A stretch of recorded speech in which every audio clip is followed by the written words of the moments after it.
Assalamualaikum warahmatullahi wabarakatuh. Kembali lagi di YouTube channel MyDNN. Masih bersama saya ya di video pembelajaran. Kali ini tentang kelas 8. Apa ya kira-kira? Yuk kita simak. Di video sebelumnya saya sudah menjelaskan gerak pada benda, gerak pada hewan, dan gerak pada tumbuhan. Nah, kali ini saya akan menjelaskan tentang sistem gerak pada manusia. Bagaimana sistem gerak pada manusia? Yuk kita simak sampai video ini selesai ya.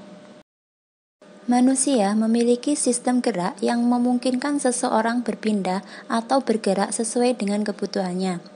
Berdasarkan gambar, menunjukkan sekelompok anak yang sedang bermain sepak bola di lapangan.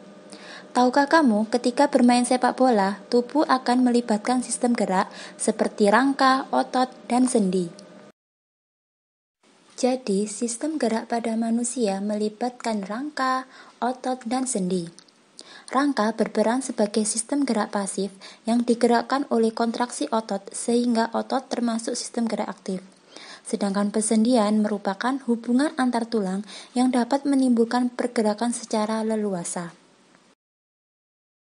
Macam-macam rangka berdasarkan letaknya dibagi menjadi 4 bagian.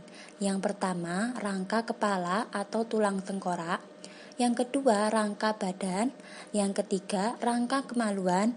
Dan yang keempat, rangka anggota gerak, yaitu anggota gerak atas dan anggota gerak bawah. Adapun fungsi utama tulang bagi tubuh ada 4. Yang pertama, memberikan bentuk pada tubuh dan menopang tubuh kita. Yang kedua, melindungi organ dalam, misalnya tulang rusuk melindungi jantung dan paru-paru, sedangkan tulang tengkorak melindungi otak. Yang ketiga, tempat menempelnya otot yang merupakan alat gerak aktif sehingga dapat menggerakkan tulang. Dan yang keempat, sebagai tempat pembentukan sel darah, seperti tulang paha atau femur. Sel darah dibentuk di bagian sumsum tulang, yaitu jaringan lunak yang terdapat di bagian tengah tulang. Struktur tulang manusia. Apabila kita perhatikan, ternyata struktur tulang tidak halus, melainkan terdapat benjolan pada bagian ujungnya, berbentuk bulat serta terdapat titik-titik kasar pada bagian ujung. Terdapat lekukan, tonjolan, dan lubang. Masing-masing bagian ini mempunyai fungsi yang berbeda. Lekukan dan tonjolan berfungsi sebagai tempat menempelnya otot, dan lubang berfungsi sebagai tempat keluar masuknya pembuluh darah dan saraf. Selanjutnya, permukaan tulang ditutupi oleh membran yang menempel dengan kuat, yang disebut dengan periosteum. Pada periosteum terdapat pembuluh-pembuluh darah kecil yang berfungsi membawa zat-zat makanan ke dalam tulang. Membran ini juga penting dalam pertumbuhan dan perbaikan tulang. Kemudian pada bagian bawah periosteum terdapat tulang kompak atau disebut dengan tulang keras, yaitu suatu lapisan tulang yang keras dan kuat. Tulang kompak mengandung sel-sel tulang, pembuluh-pembuluh darah, zat kapur dan fosfor, serta selaput elastis. Kerasnya tulang disebabkan karena tulang mengandung zat kapur dan fosfor, sedangkan selaput-selaput elastis mempertahankan tulang agar tetap kuat, tidak mudah rapuh atau patah. Struktur tulang juga terdapat tulang spons, yaitu terdapat di tulang pipa atau tulang panjang di daerah ujung tulang. Tulang spons kurang kompak dan mempunyai banyak ruang-ruang kecil terbuka yang membuat tulang menjadi ringan. Sedangkan struktur tulang panjang mempunyai lubang atau saluran yang besar. Saluran-saluran itu terdapat di tengah tulang panjang dan diisi oleh jaringan berlemak yang disebut dengan sumsum. Pada bagian sumsum terdapat sumsum merah dan sumsum kuning.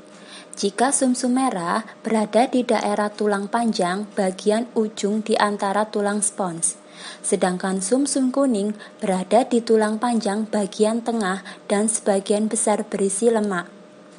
Pada orang sehat, sumsum tulang merah menghasilkan sel-sel darah merah dengan kecepatan sampai 3 juta sel per sekon. Sel-sel darah putih juga dihasilkan di dalam sumsum tulang, tetapi lebih sedikit jumlahnya. Selanjutnya, ujung tulang panjang ditutup dengan suatu lapisan jaringan tebal, lunak dan lentur, yang disebut dengan tulang rawan atau kartilago.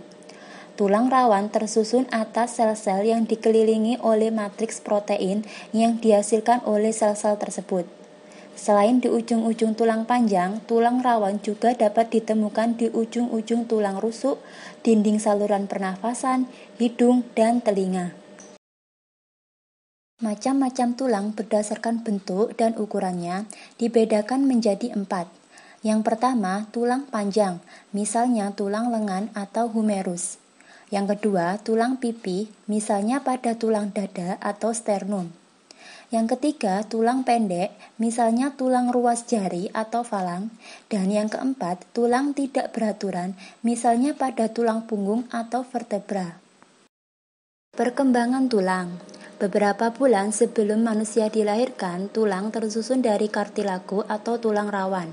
Secara bertahap, tulang rawan akan berkembang menjadi tulang keras. Akan tetapi, pada perkembangannya, tidak semua tulang rawan pada tubuh manusia menjadi tulang keras. Ya, misalkan pada daun telinga. Kita dapat melipat daun telinga karena daun telinga termasuk dari tulang rawan. Tulang ini akan tetap menjadi tulang rawan sampai manusia menjadi tua. Dan seiring dengan perkembangan janin serta perkembangan bayi, tulang rawan akan berkembang menjadi tulang keras. Proses pengubahan tulang rawan menjadi tulang keras disebut dengan penulangan atau osifikasi. Perhatikan pada gambar ini proses osifikasi tulang. Proses osifikasi berawal dari tulang rawan yang bentuknya mirip dengan tulang dewasa. Tulang rawan memiliki rongga yang terisi oleh osteoblas atau sel-sel pembentuk tulang. Selanjutnya, osteoblas akan membentuk osteosit atau sel-sel tulang. Proses osifikasi dimulai dari bagian tengah tulang rawan dan kemudian meluas ke seluruh arah sesuai dengan pertumbuhan tulang rawan. Di antara jaringan tulang yang terbentuk terdapat pembuluh darah. Pembuluh darah ini akan membawa mineral seperti kalsium sehingga tulang akan terbentuk menjadi keras. Selain mengalami osifikasi, tulang juga mengalami fusi atau penggabungan. Pada saat manusia dilahirkan, jumlah seluruh tulang yang ada pada sistem rangka adalah 270 tulang. Seiring bertambahnya usia, beberapa tulang akan mengalami fusi, misalnya tulang tengkorak dan tulang ekor. Oleh karena itu, ketika kamu sudah dewasa, jumlah tulang penyusun sistem rangka ada 206 tulang. Ketika seseorang melakukan aktivitas, misalkan kamu sedang memegang sapu dan menggerakkan sapu untuk membersihkan lantai. Coba kamu pikirkan, mengapa kamu dapat melakukan berbagai macam gerakan. Padahal tulang sebagai penyusun sistem gerak manusia sangat keras serta tidak dapat dibengkokkan. Ternyata itu semua terjadi karena pada penyusun sistem gerak kita terdapat sendi. Ya, sendi adalah tempat bertemunya dua tulang atau lebih yang pada umumnya terdapat pergerakan. Dengan adanya sendi, hubungan antar tulang-tulang tubuh kita dapat digerakkan. Macam-macam sendi berdasarkan banyak sedikitnya gerakan yang memungkinkan dilakukan. Ada 3. Yang pertama, sendi sinartrosis, yaitu sendi yang tidak dapat digerakkan, misalnya sendi yang terdapat pada tulang tengkorak. Yang kedua, sendi anfilotrosis, yaitu sendi yang dapat digerakkan namun terbatas, misalnya sendi antar ruas tulang belakang. Dan yang ketiga, sendi diartrosis, yaitu sendi yang dapat digerakkan dengan bebas, misalnya persendian antara tulang pinggul dan tulang paha. Berikut ini macam-macam sendi diartrosis, yaitu jenis persendian yang dapat digerakkan dengan bebas. Yang pertama, sendi peluru, yang menghubungkan antara satu tulang yang mempunyai satu ujung bulat yang masuk ke ujung tulang lain yang berongga seperti mangkok. Sendi ini dapat membentuk gerakan sangat bebas, misalnya sendi antara tulang lengan atas dan tulang belikat, serta antara tulang pinggul dan tulang paha. Adanya sendi ini memungkinkan tulang-tulang tersebut dapat diayunkan ke arah manapun. Yang kedua, sendi engsel.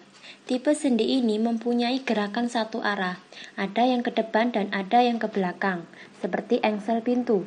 Contoh sendi ini adalah sendi-sendi pada siku dan lutut. Sendi ini memiliki ruang gerak yang lebih sempit dibandingkan sendi peluru. Yang ketiga, sendi putar, yakni salah satu tulang berfungsi sebagai poros dan ujung tulang yang lain berbentuk cincin yang dapat berputar pada poros tersebut. Misalnya persendian yang terdapat di antara tulang tengkorak dengan tulang leher. Sendi tersebut memungkinkan kepala kita dapat memutar, mengangguk, serta menggeleng. Yang keempat, sendi pelana, yaitu pertemuan antara dua tulang yang berbentuk seperti pelana atau tapal kuda. Sendi ini dapat menggerakkan tulang ke dua arah, yaitu ke muka, ke belakang, dan ke samping. Misalnya pada pangkal ibu jari. Dan yang kelima, sendi geser. Sendi ini menghubungkan antara dua tulang yang memiliki permukaan yang datar. Prinsip kerja sendi ini adalah satu bagian tulang bergerak menggeser di atas tulang lain dan juga memungkinkan tulang bergerak ke depan dan ke belakang. Misalnya persendian tulang-tulang pergelangan tangan dan pergelangan kaki serta di antara tulang belakang. Sendi ini paling banyak digunakan dalam melakukan aktivitas sehari-hari, misalnya mengambil buku, makan, minum, dan naik tangga. Suatu ketika, seseorang mengangkat kotak yang sangat berat. Bagaimana seseorang dapat mengangkat kotak dan memindahkannya? Ya, tentunya membutuhkan kerja otot yang dapat menggerakkan tulang tersebut. Dengan kata lain, otot sebagai gerak aktif dan tulang sebagai gerak pasif. Pengertian otot yaitu sistem gerak aktif yang dapat berkontraksi untuk menggerakkan sistem rangka. Tanpa adanya otot, tulang, dan sendi yang terdapat di tubuh kita tidak memiliki kekuatan untuk bergerak. Dengan kata lain, otot adalah jaringan yang dapat berkontraksi menjadi lebih pendek. Proses kontraksi ini mengakibatkan bagian-bagian tubuh kita bergerak. Sistem kerja otot dapat bekerja secara berlawanan.